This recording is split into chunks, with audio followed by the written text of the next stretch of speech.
Teka muna, may baon na ba sila? Baka naman bumibili pa sila sa labas. Pwede ka namang gumawa. Napakasimple lang ng mga ingredients at syempre, ang pagluluto at paniguradong masarap. Daig pa ang kumain sa labas. Kaya, let's get it on! Meron tayo ditong kalahating kilo ng giniling na chicken. Lalagyan natin ito ng salt, garlic powder, at black pepper. Kung gusto niyo palagyan ng kung anong pampasarap, bahala na kayo. 3 tablespoon ng harina or ng all-purpose flour. Haluin mabuti hanggang sa well combine ang ating mga ingredients dito.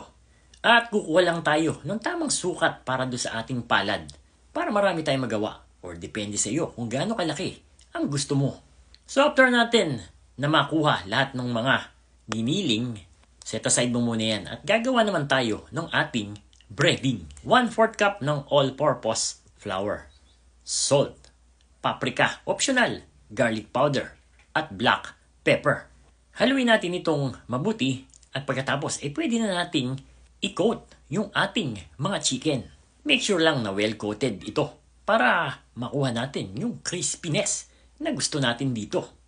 Medium to low heat lang ang ating apoy dito para hindi siya masunog at maganda ang kalabasan ng pagkakaluto nito. Sa ating gravy naman, maglalagay tayo dito ng butter, dice, carrots. Haluin ng haluin at pagkatapos maglalagay tayo dito ng 1 tablespoon ng all-purpose flour. Mas lalo natin itong haluin para makombine ang butter at ang harina. 1/4 cup ng evaporated milk. O diba, napakasarap ng ating ginagawang sauce para sa ating crispy chicken. Magdadagdag tayo dito ng tubig. Or kung meron kayong chicken stock, yun ang ilagay ninyo. Tuloy-tuloy lang ang paghahalo sa mahinang apoy at lalagyan natin ito ng konting seasoning pampakulay at grated cheese. Tikman ninyo kung okay na yung alat. Yung cheese kasi medyo maalat na. So kulang pa, dagdagan natin ng konti pang asin. Takpan at hayaan pang kumulo for about 3 minutes. At pagkatapos, pwede na natin itong i-serve. Siyempre, sa mainit na kanin. And there you have it, K&D Nation, mga kadadelicious.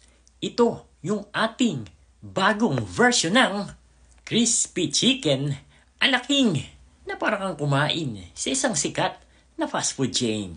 Pero siyempre, mas masarap itong sa atin dahil ito'y homemade at may halong pagmamahal.